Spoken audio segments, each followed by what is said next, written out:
businessmen and wealth generators and got an insight into their minds and journey towards wealth creation. So here are a few habits I picked up from them over the years. For those of you who are new here, I'm Sonia Shenoy. I've been a television business journalist for the last 16 years, and last year I moved to independent journalism after achieving financial freedom. I've covered every big and small corporate story in the last 17 years, interviewed hundreds of corporate and stock market legends, and here are a few of my learnings on how to manage and grow your money.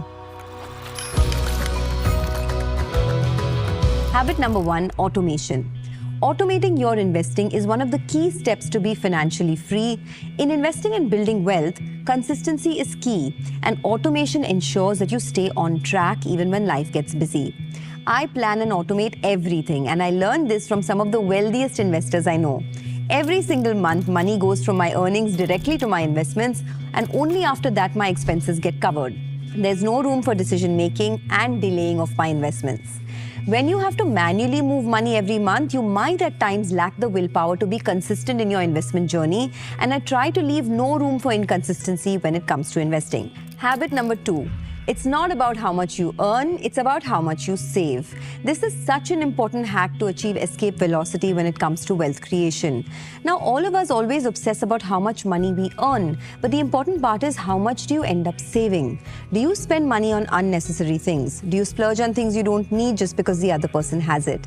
People who create real wealth for themselves focus on their internal growth through reading, learning, upskilling, networking, building assets, creating side hustles, and do not really care about external appearances or looking rich. This brings me to habit number 3, spending less than you earn.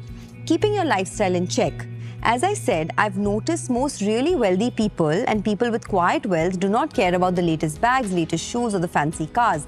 In fact, a lot of stock market investors who have built generational wealth are the simplest people in real life, whose lifestyle has not grown disproportionate to their income.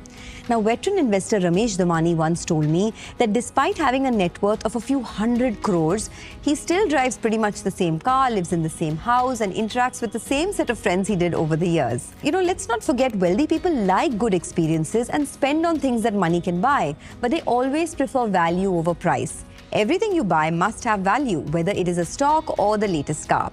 Now, this is a big life hack and something that will help you save a lot more and hence invest a lot more in building assets for yourself. Habit number 4, moving from a scarcity to an abundance mindset. Most successful people I've met overestimate the upside and underestimate the downside. They take calculated risks by riding the wave and not just sitting on the shore. They invest in themselves, they upskill, they learn new things, invest in new businesses, take up new jobs, pivot to a new career, and allow themselves to fail multiple times. Moving from a scarcity to an abundance mindset is a journey. It takes time, it requires a lot of inner work, but once you've unlocked it, there's no real looking back. Habit number 5, thinking long term. I remember my first SIP was just 20,000 rupees per month in Motilal Oswal's FlexiCap fund way back in 2014. In 10 years, I stayed put in that fund, and today the value of a 20,000 rupee monthly installment is upwards of 80 lakhs. In the first few years of your investing journey, you are only buying into the volatility. The real power of compounding kicks in after 5 years. But most people I know cannot think long term, and they lose faith after the first few years when they either see no returns or see losses in their portfolio. I have interviewed legendary market investors who have held stocks even after they have fallen 40% from the top and halved in their portfolio, while most people sold. So thinking long term is a great habit to inculcate. A lot of wealthy people plan everything with a 5, 10 and 20-year time frame. Compound interest is magical, but only if you give it time. Habit number 6. Most wealthy people start early.